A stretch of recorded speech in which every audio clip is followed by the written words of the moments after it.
Homage to the Buddha, the Dhamma, and the Sangha. This is a question and answer session specifically on the Karaṇīyametta Sutta, on the practice of cultivating loving kindness or metta. The question is, why is sense restraint so important for metta? Can you explain why the lack of sense restraint is considered dangerous, and why the Buddha uses the simile of burning when describing this? So when we went through the Karaṇīyametta Sutta, I think it was part 3, and we were looking at core virtues of metta. And as you can see from undertaking this meditation, what we're doing is trying to refine our sila. So we're actually trying to purify, and therefore it fulfills what the Buddha calls Ādittapariyāya, which means higher virtue or higher morality. And part of that is sense restraint, and what people often miss is how it actually is part of developing higher morality. And the reason for it is that it comes under Saṃvara Sila, which is the sila that goes with restraint. And so that's one part of it. So when you're doing silava, which is being virtuous, sense restraint plays a big part of that as the Saṃvara Sila part of it. Because in doing so, what you're actually doing is you're preventing through the sense bases, getting caught up and misapprehending conditions, causes and conditions, and therefore getting entrapped in many ways, bonded to sense pleasures that ultimately lead you to coming back again in the ultimate sense. Now with sense restraint, what Buddha has said about sense restraint is that it's the foundation for spiritual growth. So that's one of the suttas that we looked at. It said that it is a foundation for spiritual growth. The Buddha also gave a number of different teachings around sense restraint. It's such a huge thing that when you go to the Saṅyutta Nikāya and different parts of the Anguttara Nikāya, you see a lot of emphasis. Like there are chapters devoted to just sense bases and sense restraint.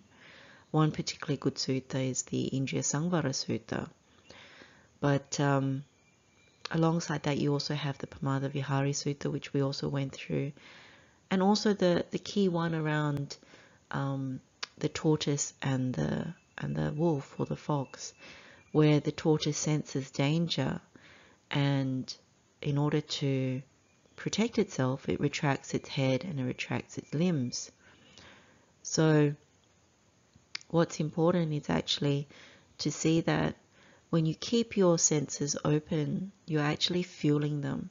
So when you lack sense restraint, so that means there is no sense restraint, you're actually keeping your ears open, your eyes open, your nose open, your mouth open, the sensations through the body open, and then also the mind is open. And so when it's open, that means it's actively being fueled. So when it's actively being fueled, you're taking in forms through the eye, you're taking in smells through the nose, you're taking in taste through the mouth, you're taking in sounds through the ear, and you're taking in the sensation of touch through the body. And therefore, through those 5, you activate and fuel the mind.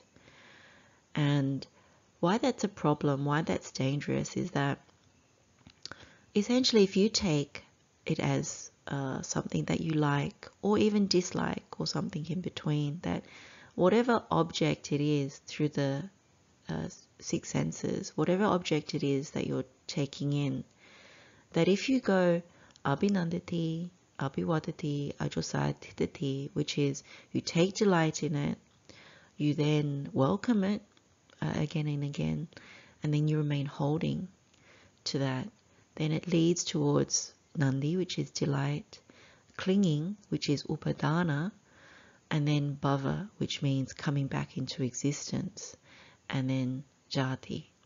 So that's essentially what happens. Now, when that happens, what you're basically saying is, I want to create another eye, I want to create another ear, I want to create another nose, I want to create another tongue, and I want to create another body and therefore mind. And our predicament is such that we come into the world with kamma that is conditioned to think this is great. We want that because we can get some kind of temporary happiness out of it. But as you go through life, if you really pay attention and as you practice in accordance with the Buddha's teaching, you start to really see that actually this kind of happiness that we get is quite temporary. And oftentimes some of this so-called happiness leads to more unhappiness because it's never enough. Like, no matter what you eat, no matter how tasty it is, you go back for more and it's never really enough. Once that is activated, it keeps going and going and going. And you would do anything for those tastes. Likewise, same with through the body, whether it is sexual, whether it is alcohol, whether it is drugs. You're always trying to get the bigger high from that.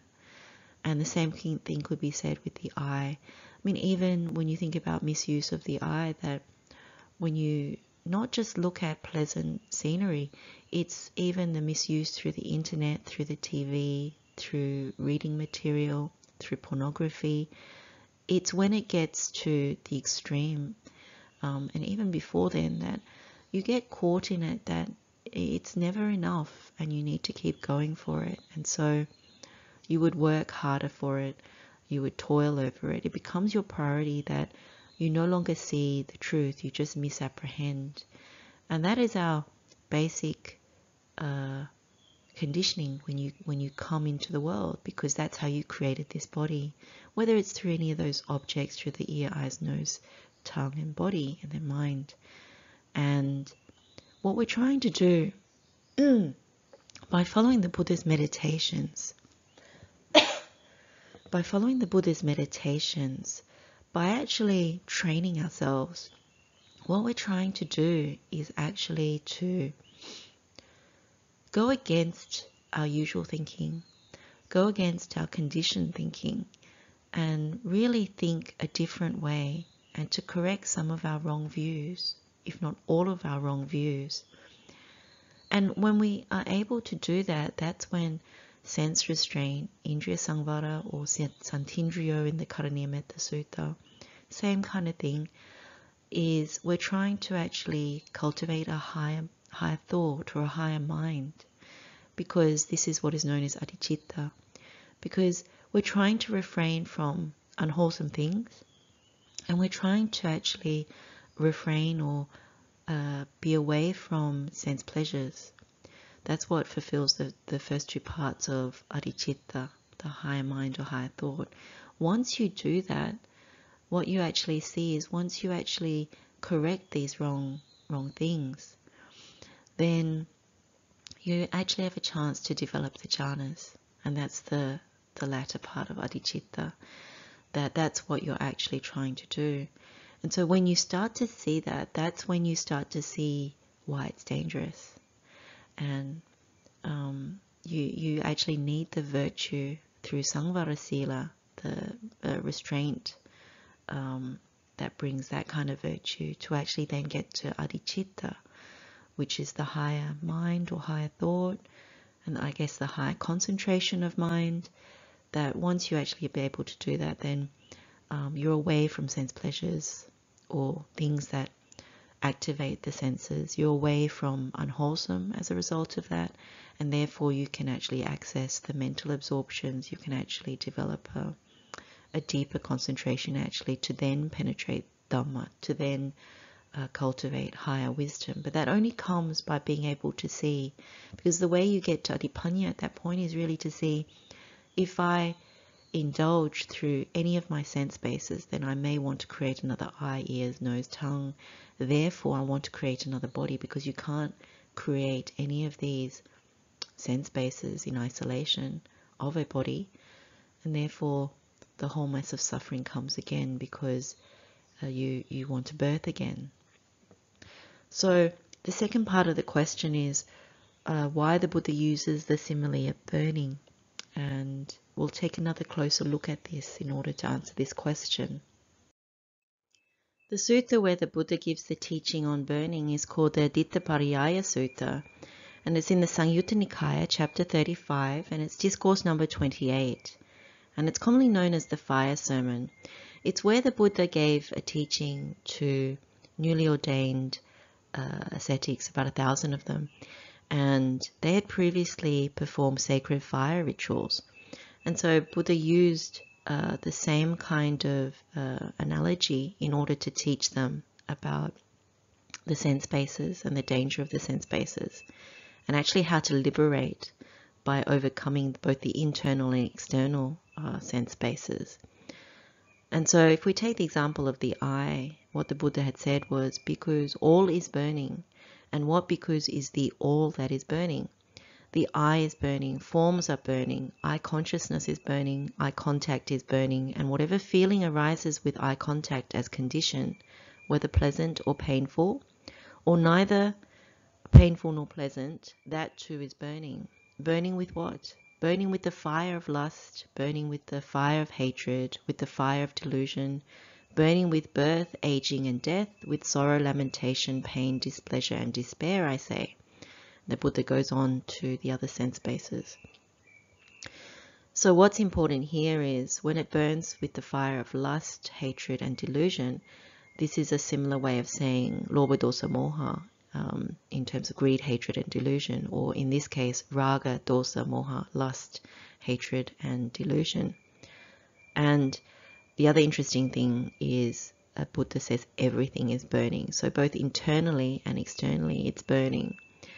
And he goes through each of the sense bases. So what we'll do is we'll look at this in more detail, what the Buddha actually means. And actually what's really important about this is because it actually links up to the Paticcasamuppada, the dependent origination. So when you look at what the Buddha says as the Jnanapattha, as the insight pathway that he's showing us, even in a paragraph like this, you can actually see the Adicitta, Adipanya part of it, particularly if you restrain, because if you restrain, you're fulfilling Samvara Sila, so the restraint of in order for virtue. But then when you actually start to see the danger of it and then start to restrain through the sense bases, you're actually fulfilling being separated from sensual things and then also unwholesome things, and therefore the mind can absorb. But then the panya comes with the wisdom where you actually break the link in the Paticcasamuppada, the dependent origination. And we'll look at that. I have a few slides that can actually show where that actually breaks if you actually practice this. If we translate the Buddha's words into a table of some sorts, or a kind of process map, then what you see is that what Buddha describes is really around agreeable objects, disagreeable objects, and neither agreeable nor disagreeable objects, and the kinds of sense contact that arises, and that once you make sense contact you get some kind of feeling, and eventually with that feeling, the more you activate that, then you burn with the fire of lust or hate or delusion, and eventually you get to some kind of dukkha. And what is quite interesting is that if you go to the Petikopadesa, which is the Pitaka disclosure in the minor discourses, it actually breaks out what we've taken from the Ādittapariyāya Sutta, what we've come to about 4 or 5 links in the chain. You actually, it can be expanded to about 10. It actually breaks it out more, and so when you meditate on that, it actually helps you to understand it more. But essentially what the Ādittapariyāya Sutta is saying, similar to Petikopadesa, is this thing. It's saying, no matter what object you take, and the minute you make sense contact, and if you continue with that contact, then you'll get some kind of feeling. So whether it's an agreeable, disagreeable, or neither agreeable nor disagreeable object, once you make contact, then you'll get something, whether it's pleasant, painful, or neither painful nor pleasant feeling. But what happens is you end up burning with lust, so raga salla, or burning with hate, dosa salla, or burning with delusion, moha salla, and you end up in dukkha. And it's more explicit in Pethagopadesa, which I've listed here, is you end up in vipranama dukkha, which is painfulness in change, dukkha dukkhata, which is this painfulness in pain, and the final one is sankhara dukkha, which is painfulness in construction. So the meditation that one can really do is any kind of object you take, when you make contact, you get whatever feeling it is, you end up in dukkha. And the best way to meditate on this, to understand burning, is actually to take an example in each of them. So under each one, you take an agreeable object, you use an example. Disagreeable object, you take your own example. And neither agreeable nor disagreeable, you take your own example. And you meditate on these steps and you see whether you end up in dukkha. So I'll just give an example for agreeable object. Take a piece of chocolate cake and feed it into this process. Okay, you take a piece of chocolate cake, you see it, and so you make contact, you want it, you really want it, you go and get it. And so you're expecting this pleasant feeling from it. And so while you're looking at it and then while you're consuming it, you get this happy feeling. But what happens is a series of steps where by the time you get to burning with fire and lust, what you're saying is, I want it again. Because when it comes to an end, you're actually experiencing some kind of lust towards it. Lust in the sense of wanting more. And so when that happens, you experience the painfulness in change that it's come to an end and there's no longer any more chocolate cake, but you want it again. And so at that point you experience a painfulness in change, the vipranama dukkha. And so you would do something to go and get it again. And usually that comes when you don't sense restrain. If you sense restrain, you don't normally think about chocolate cake unless it's something that's at the forefront of your mind. But when you are away from things like chocolate cake, then when you don't see it, you don't necessarily want it. So you can break it down in that way. Now the sutta also goes into the other insight pathway, which we can also go through. So instead of having delight in all these objects, the Buddha actually then presents the opposite of it, or the cessation of it, which is really what I've transcribed into this process table, which is with the agreeable object, you have discussed with the agreeable object, you actually realize the truth about all these objects, that they all lead to dukkha. So you have discussed with the disagreeable object and you have discussed with neither agreeable nor disagreeable object. And so you don't want to make sense contact. This is where the sense restraint comes in, that because of this disgust with sense contact, that you've actually gone through the previous insight pathways and you've seen the truth of it, you can now realize, actually, I don't want to go towards those things. And so I have this sense of nibbida towards it. And so you don't want to go, you don't even want to make sense contact. And therefore you decide, I want to have saṃvara sila, I want to have this virtue of restraint. Therefore, you're disgusted with any kind of feeling, because you actually understand that all feelings lead to dukkha, no matter what they are.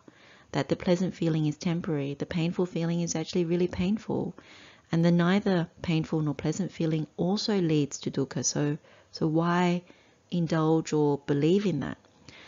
And then the next step is really that Buddha says in all these cases, when you experience the disgust, the nibbida towards objects and their contact and their feeling, then you actually start to have disinterest.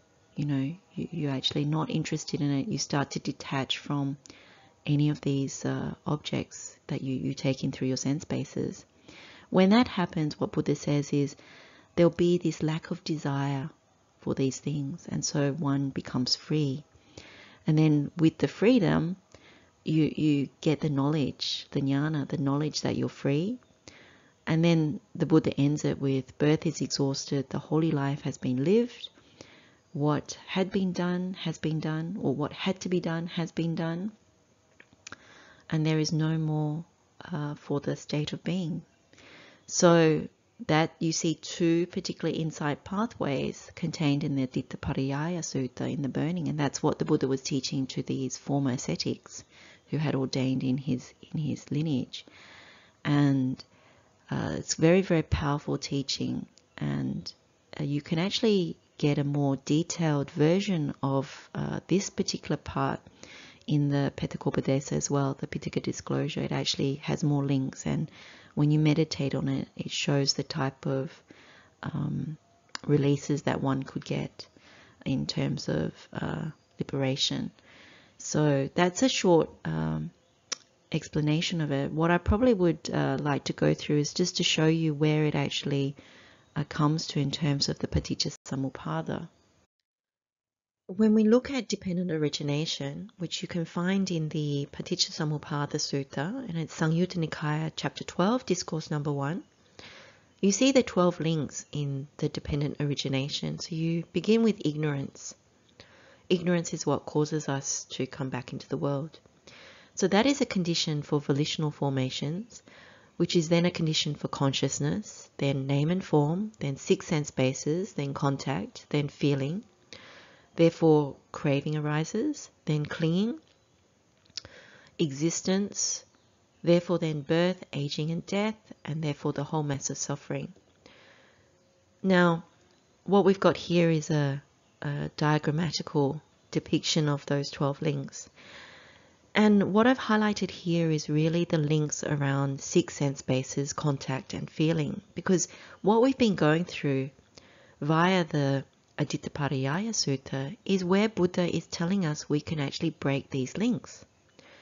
6 sense bases and contact is really where sense restraint is very important, because when you start practicing sense restraint, you get the ability to see what the fire sermon was trying to show us, which is when you create 6 sense bases, you're actually wanting to come back and make contact through any of these sense bases.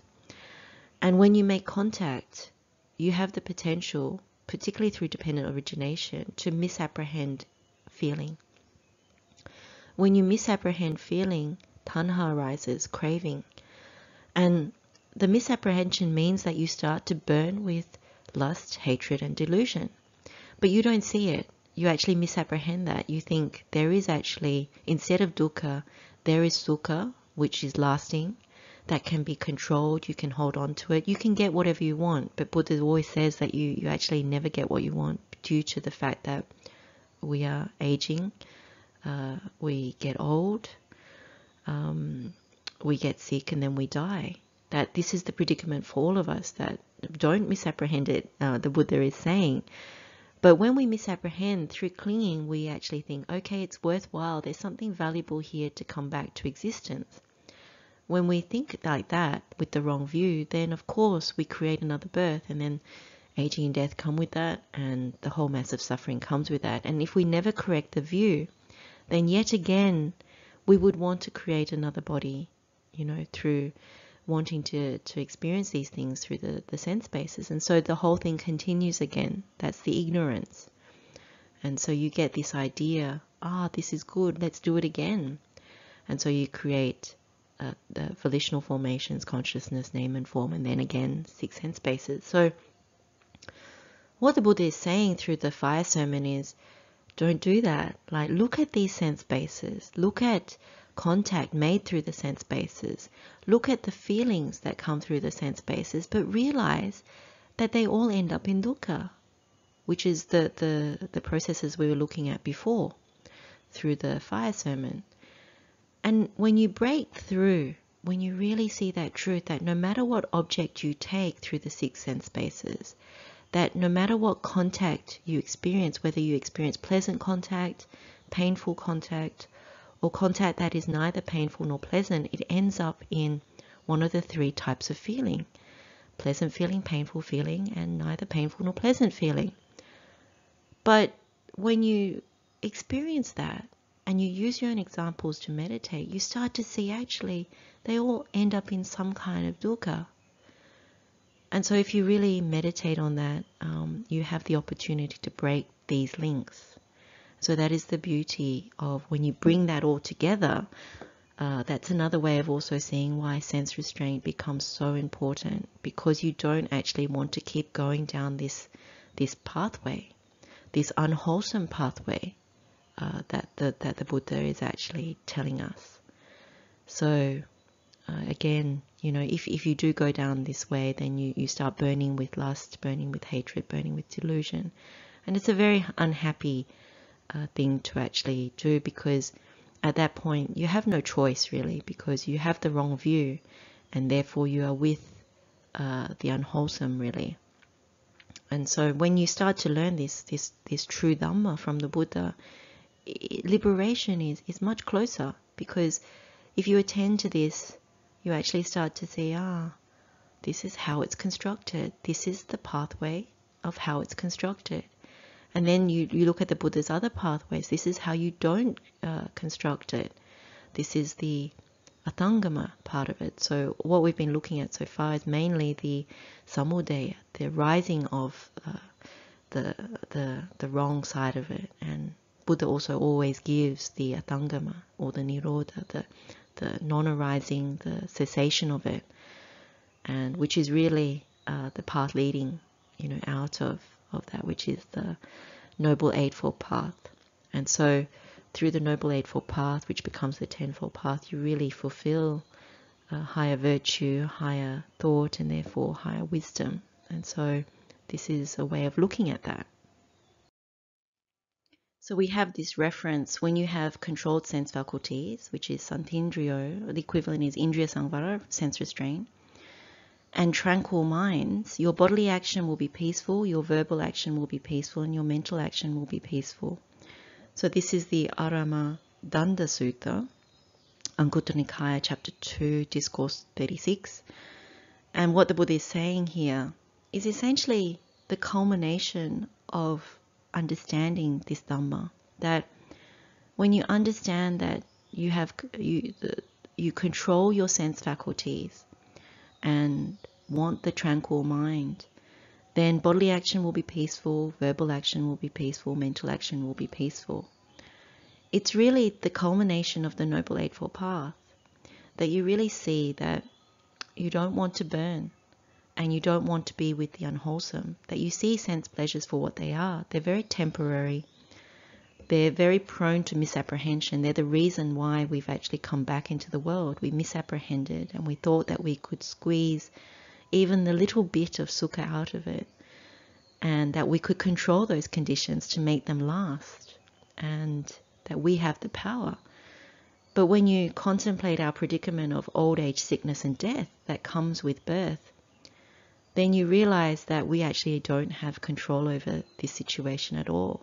Our predicament is quite dire and quite risky, precarious, if you will.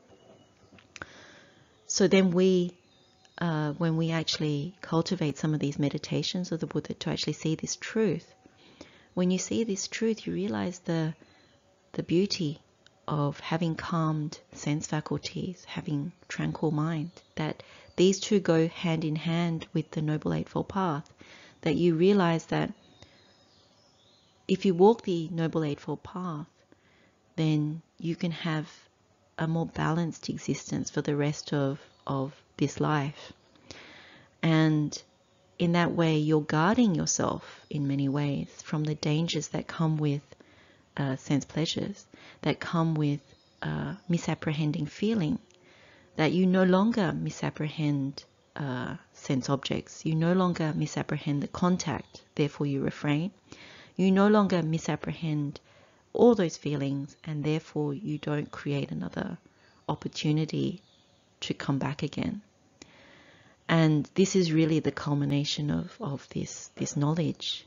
And so you take precautions. That's where the prudence comes in, that you realize after all of this that one needs to make wise choices. So in the Karaṇīyametta Sutta, you can actually fulfill this, because once you see the power and the importance of sense restraint, the next step is really around prudence, wisdom around the choices we make. And when that kicks in, that's something that really helps with the Adisila, the higher virtue, because you realize Saṅvara Sila, restraint virtue, is really around guarding. And so you're starting to really fulfill the higher virtue. And then what happens is when you guard it away from sense pleasures and away from the unwholesome, so you wouldn't, because you're not activating those senses, then your bodily action is corrected, your verbal action is corrected, your mental action is corrected, because you're refraining, then adicitta, the higher thought, the higher concentration of mind can come to be. So that's why when you do the Karaṇīyametta, why the jhanas, why the mental absorptions actually come to be without actually pushing them. Because you see this truth, because you've purified body, speech and mind, mental absorptions really activate. And then, as you know from the Karaṇīyametta, Adipanya comes to be because you actually see the insight that comes with the steps in the meditation, that you end up realizing, I don't actually want to come back to a mother's womb. And you know why, that you have the wisdom behind that. You see the arising, what creates this body, which is really through the lack of sense restraint and the lack of understanding about the dangers of it. And therefore you realize, actually, I don't want to have this arise again. And you see that in the Karaṇīyametta Sutta. What you actually do in the meditation is to correct that view, and through virtue and the right view, you actually make that strong intention. So I'll leave the discussion here and offer that as the answer to the question, a very important question. And let's share the merit with all sentient beings. May all beings in gladness and safety be well. May all beings be free from suffering. Blessings of the Triple Gem. Wish you all well. Theravān Saranai.